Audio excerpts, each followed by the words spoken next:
Itu namanya ngalor ngidul. Yang satu belum selesai sudah ngalor, yang satu belum selesai sudah ngidul. Namanya ngalor ngidul.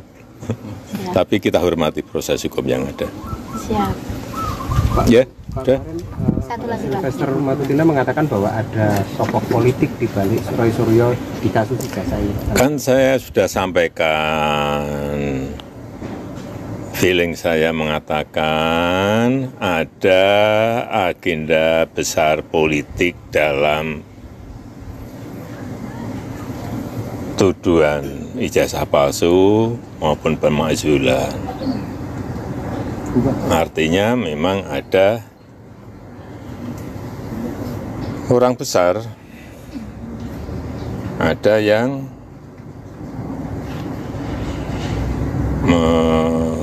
make up, ya itu aja. Pak Jokowi udah menduga nggak Pak siapa gitu? Mengarah kemana? Mengarah ke Ya, muncul 12 nama semua udah terlapor tahu. terkait Ya, yang kasih. laporan Pak Jokowi di Polda Metro Jaya itu. Tanggapannya seperti apa Pak? Termasuk Pak Abraham Samad. Iya, begini, jadi yang saya laporkan itu adalah peristiwa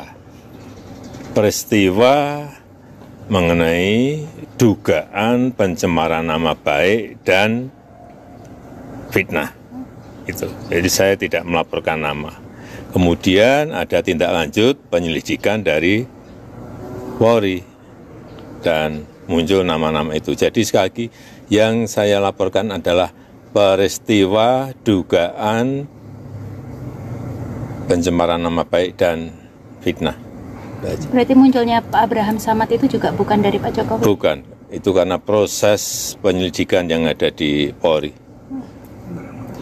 Kalau untuk terkait laporan yang ada di Sleman Pak, ada 3 laporan. ada 3 laporan Pak. Itu tadi. Iya, kita hormati proses hukum yang ada.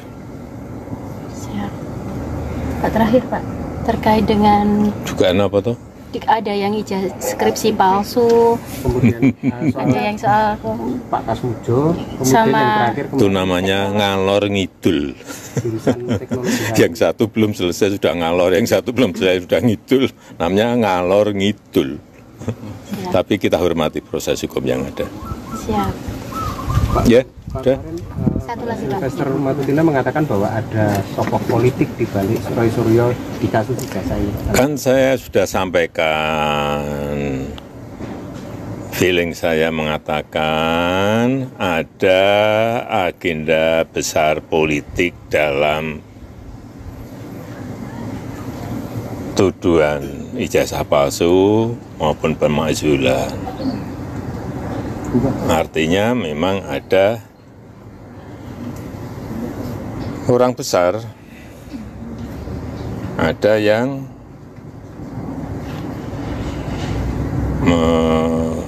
make up, ya itu aja. Pak Jokowi udah menduga nggak Pak siapa gitu? Mengarah kemana? Mengarah ke Ya, semua udah tahu lah. Ya, terima kasih. Terima kasih Pak.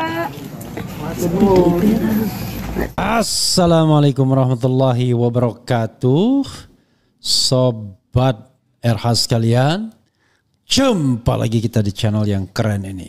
Keren jadas, keren jadas.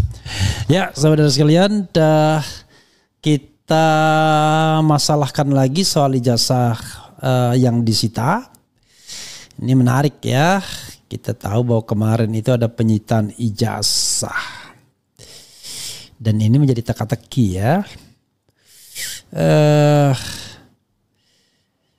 Jadi yang disita itu sebenarnya ijazah yang mana? Ini menjadi pertanyaan ya. Ijazah mana yang disita? This is the question. Ya.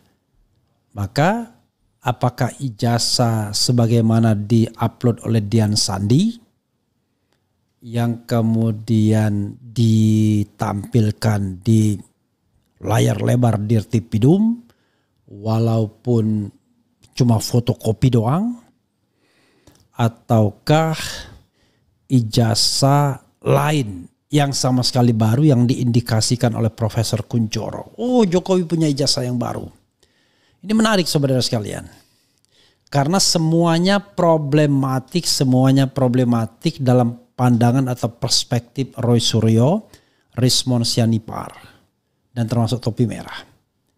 Jadi ya, kalau itu adalah ijazah yang diupload Dian Sandi, dan so far Jokowi juga tidak membantah itu, kan tidak ada bantahan, oke? Maka dalam penelitian Roy Suryo, Rismon Sianipar, dan juga topi merah ada tambahan, ijazah itu diperkirakan fake, diperkirakan tidak identik, diperkirakan palsu, diduga. Jadi baik Bareskrim maupun Dian Sandri diduga palsu, diduga ya. Kenapa diduga palsu? Ya karena Rismon sudah melakukan penelitian, topi merah sudah melakukan penelitian, Roy Suryo sudah melakukan penelitian. Ada yang membantah penelitian mereka. Wah ini pakar-pakaran, kata seseorang, ngajak talk show. For what? Buat apa talk show? Kan yang paling penting adalah dibantah saja apa yang dilakukan oleh Rismon, apa yang dilakukan oleh Roy Suryo. Nah sepanjang tidak bisa dibantah atau tidak ada bantahan, ya maka itulah penelitian yang kita anggap benar, termasuk yang ditambahkan Dr. Tifa misalnya.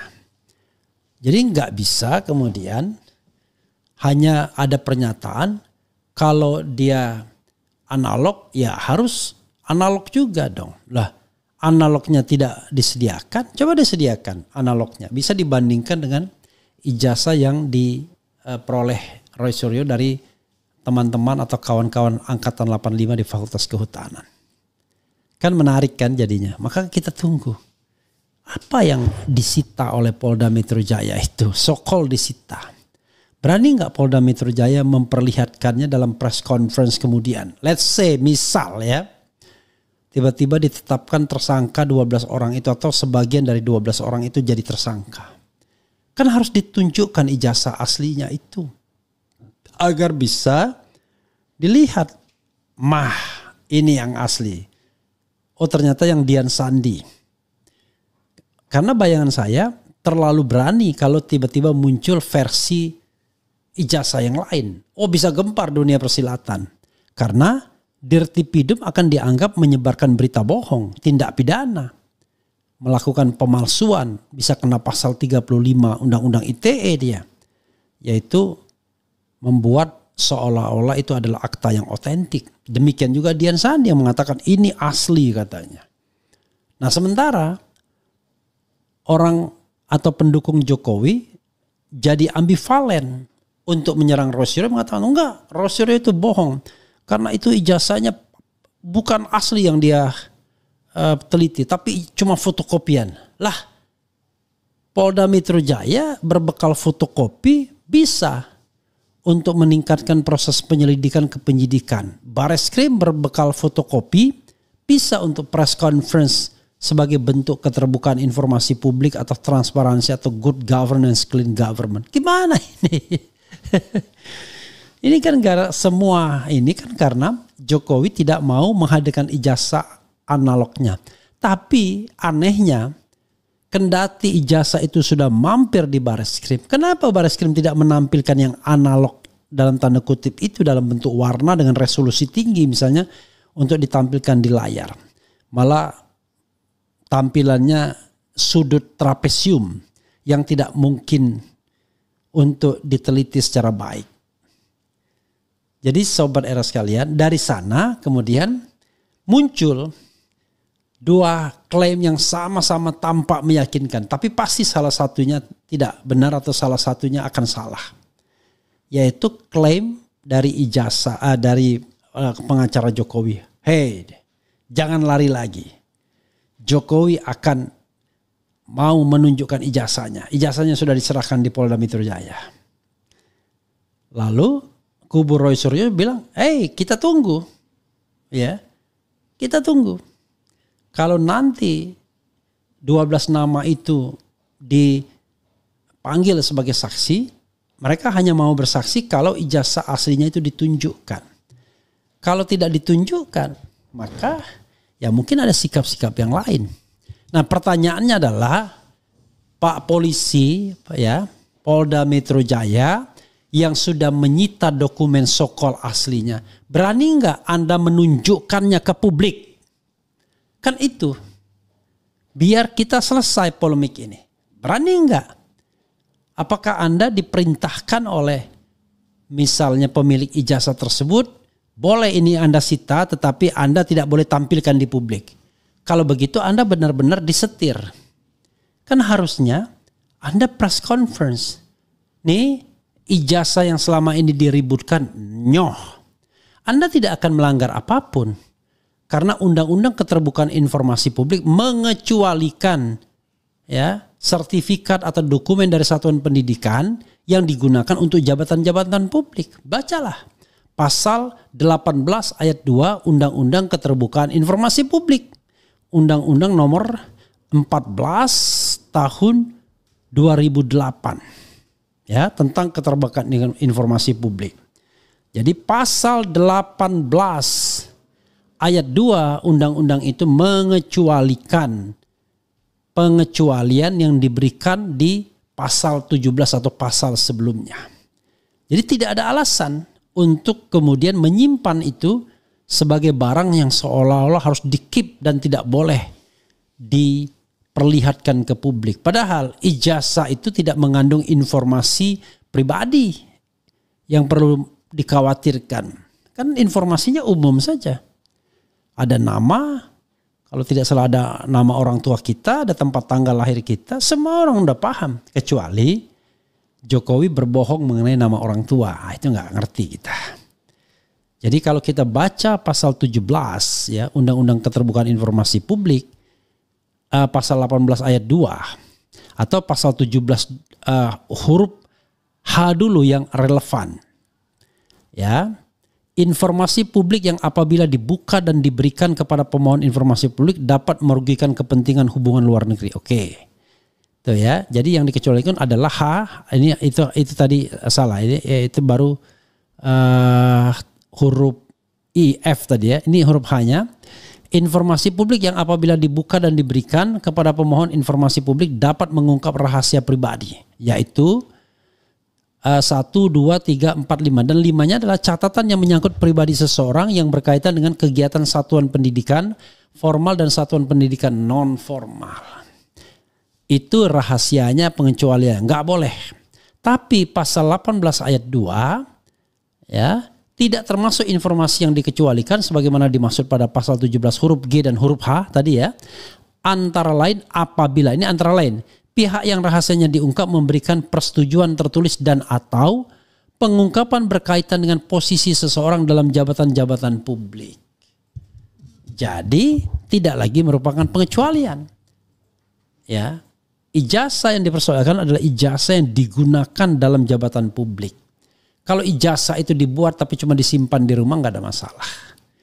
Maka sekali lagi ya. Ini ngeri-ngeri sedap. Yuk kita bikin polling. Apa pollingnya?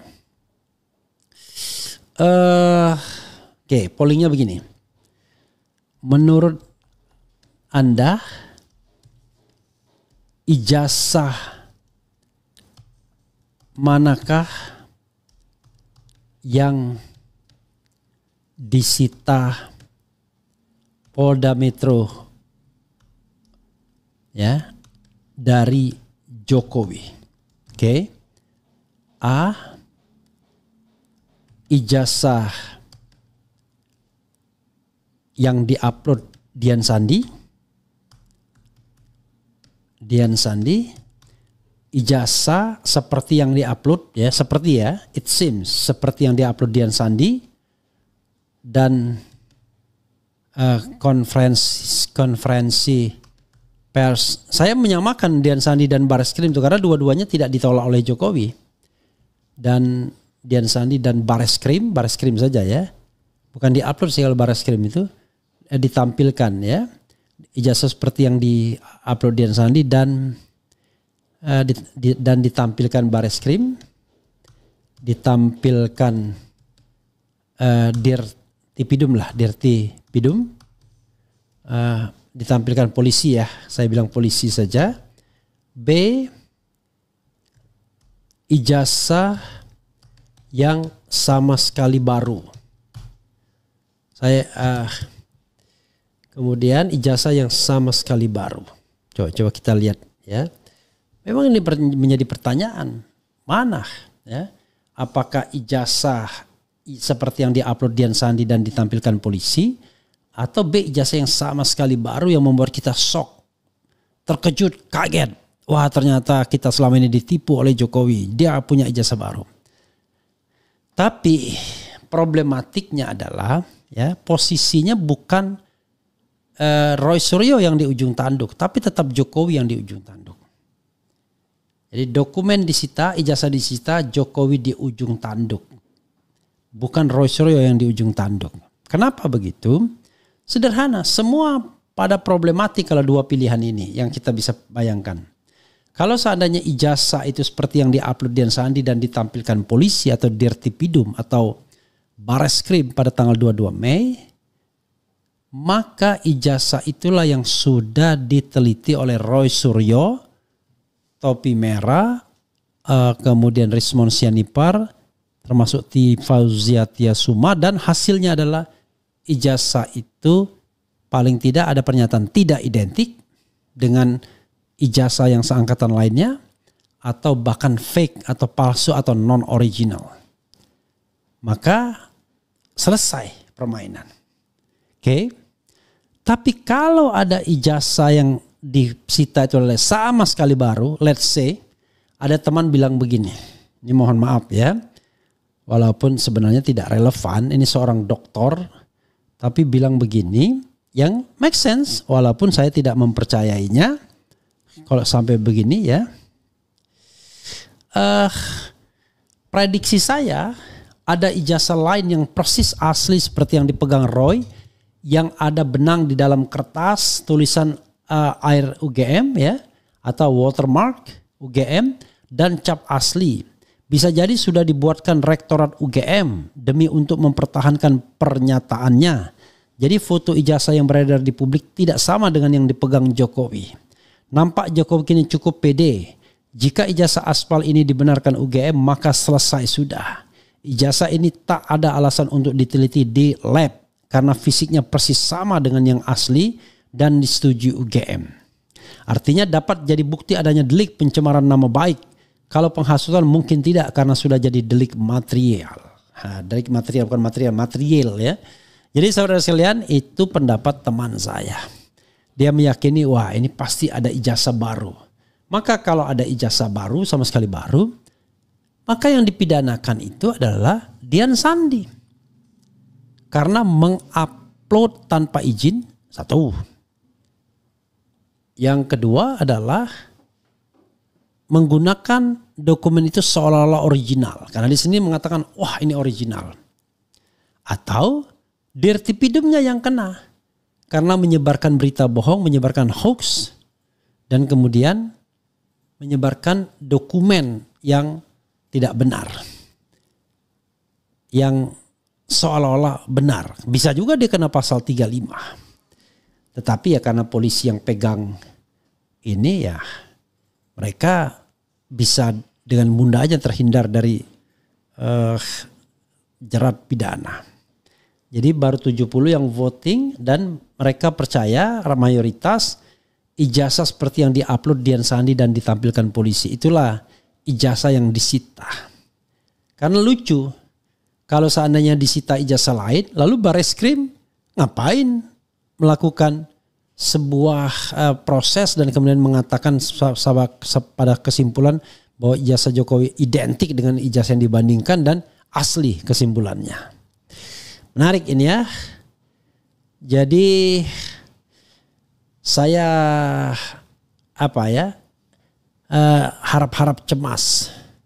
Apakah Jokowi akan game over?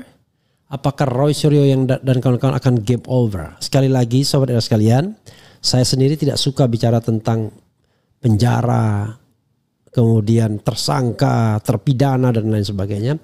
Saya lebih suka konsentrasi pada apakah ijazah itu palsu atau tidak sesuai dengan hak masyarakat untuk memperoleh informasi sebagaimana dijamin pasal 28F Undang-Undang Dasar 1945. Jadi setiap orang berhak untuk mendapatkan informasi, setiap orang berhak untuk menggali,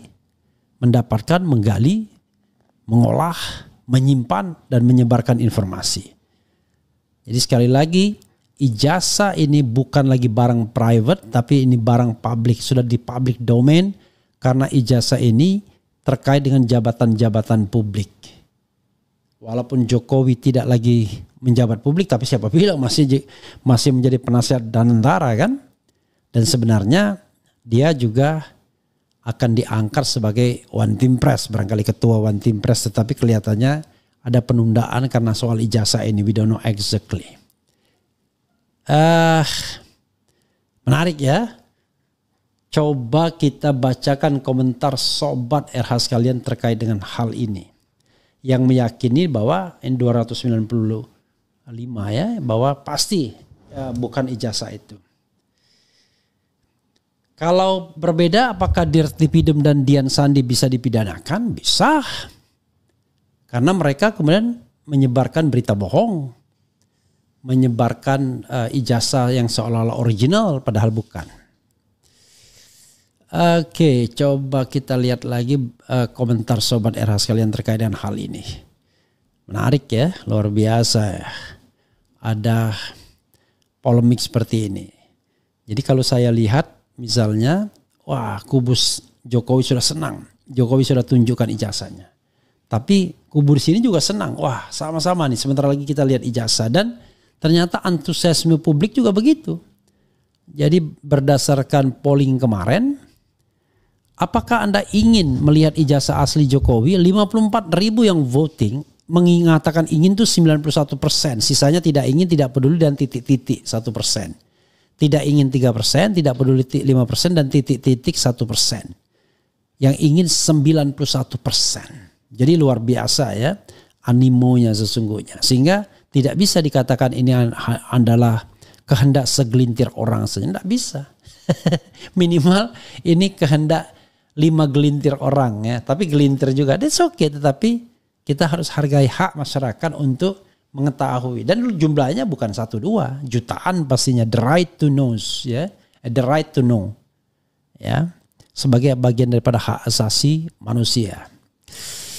Oke, coba kita bacakan komentar sobat RH sekalian yang ada di komentar, di kolom komentar ya. Sambil baca kemarin tadi pernyataan dari Dr. Taufik yang mengatakan bahwa apa yang dilakukan Dirtipidum itu yang sebelumnya pada tanggal 22 Mei harus dinyatakan tidak sah right now karena ternyata ijazahnya baru disita sekarang dan karena sudah disita barulah kemudian bisa diuji laboratorium forensik. Tetapi itu pun kalau menurut Perkap nomor 10 tahun 2009 uji itu di level terakhir. Harus ada berita acara pemeriksaan baik saksi maupun tersangka, kemudian atau laporan perkembangan, harus ada berita acara penyitaan dan lain sebagainya. Nah, unfortunately ya berita acara penyitaan tidak ditunjukkan, ijazah yang dicita tidak juga ditunjukkan. Kok bisa ya dibawa kendali seperti itu? Harusnya independently polisi bisa menunjukkan ke publik dokumen itu karena itu bukan lagi dokumen yang sifatnya private. Karena dokumen itu sudah digunakan dalam pemilihan presiden wakil presiden terakhir dan di awal wali kota kemudian gubernur DKI, wali kota Surakarta. Oke, kita bacakan komentar sobat RH sekalian terhadap hal ini. Tetap menarik, kita tunggu ya. Asli atau palsu, asli atau palsu. Beranikah Polda Metro menunjukkan ijazah sokol asli Jokowi? Akankah Roy Suryo dan kawan-kawan gigit jari? Apakah sebaliknya Jokowi yang bakal setengah mati dengan hal ini? Please, apapun yang terjadi, be fair. Adil dalam proses, adil dalam setiap langkah untuk melakukan penyelidikan dan penyidikan terhadap keaslian ijazah ini. Ya, terbuka, transparan, akuntabel, bertanggung jawab dan lain sebagainya. Kita bacakan komentar Sobat Era sekalian. Sedikit ya. Bung RH, tolong tanyakan pada Bung Rismon apakah alumni 85 yang menyerahkan ijazah pada Dr. Tifa CS, apakah dia kenal dengan Jokowi? Salam dari Palembang. Mungkin waktu kuliah tidak tahu dia. Saya aja teman satu angkatan belum tentu tahu. Tapi begitu dia jadi presiden, everybody knows ya. Tidak mungkin nggak tahu. Akankah Bareskrim versus Polda Metro Jaya? This is the question. Kalau pakai skenario itu masih bisa uji usia kertas dan tinta. Ya itu kalau Anda berpikir transparan. Kalau misalnya tiba-tiba hanya ditunjukkan sekilas lagi dan fotokopi yang berbeda, we don't know exactly. Nanti kita lihat ya. Saya kira kalau polisi berpihak, bingung dia memutar skenario apa yang harus dilakukan untuk tetap menersangkakan Roy Suryo, tetapi tidak tunjukkan ijazah. Maka skenario sebagaimana disampaikan Houzinuddin itu menjadi make sense, masuk akal. Yaitu Jokowi akan menarik pengaduannya, maka hanya ada laporan polisi dari pendukung-pendukung Jokowi di beberapa Polres yang kemudian ditarik ke Polda Metro Jaya. Dan pasal-pasal yang digunakan bukan lagi pasal tentang penghinaan atau fitnah atau pencemaran nama baik, pasal 310 dan pasal 311 KUHP, termasuk pasal 27A Undang-Undang ITE, tetapi yang digunakan adalah pasal-pasal delik umum, bukan delik aduan. Karena delik umum, everybody can file, can report, ya, the allegedly crime. Jadi sobat sekalian, inilah yang kemudian dikhawatirkan sebagai exit way, ya, exit clause. Jadi tidak ada pembuktian ijazah palsu, tetapi proses persidangan tetap berlanjut dengan tersangka Roy CS karena dianggap sudah melakukan penghasutan atau menyebarkan kebencian yang berbau SAR, ya, dan kawan-kawannya, atau menyebarkan berita bohong, nggak masuk karena akan ada pembuktian ijazah juga. Jadi ya itu ujaran kebencian dan fitnah saja. Dari lagu RH cuma 2 ya. Aku bilang ini kritik, kau bilang berita bohong. Berita bohong nggak masuk karena harus dibuktikan ijazahnya. Itu tuntutan publik. Aku bilang ini kritik, ujaran kebencian kau tuduhkan. Ini masuk ujaran kebencian. Pasal 28 ayat 2 Undang-Undang ITE Undang-Undang 1 2024. Aku bilang ini kritik, kau katakan penghinaan. Tidak masuk. Karena itu delik aduan. Jadi delik yang masuk hanya delik hasutan dan delik ujaran kebencian yang berbau sara. Dan secara spekulatif maka menggunakan pasal 32 juga, yaitu tanpa izin, dan pasal 35 yaitu dokumen seolah-olah original. Jadi terbalik nggak saya ya? Mudah-mudahan tidak ya. Maka yang terjadi adalah orang dihukum tanpa tahu apakah ijazah Jokowi palsu atau tidak. Mudah-mudahan tidak terjadi. Tapi kalau terjadi ya itulah ya negeriku Indonesia jadinya.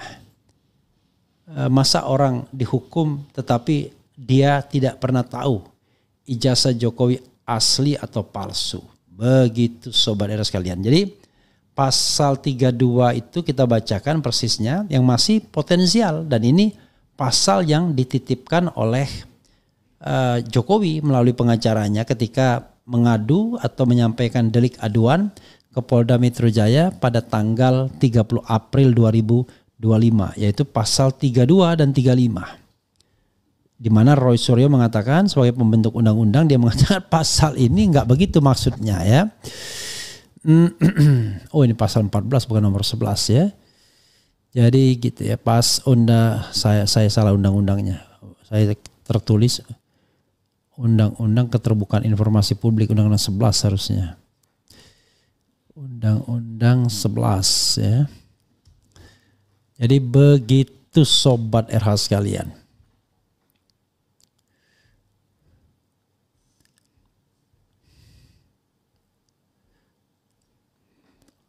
Jadi mudah-mudahan tidak ada yang dirugikan, tidak ada yang dihukum hanya karena kesesatan peradilan.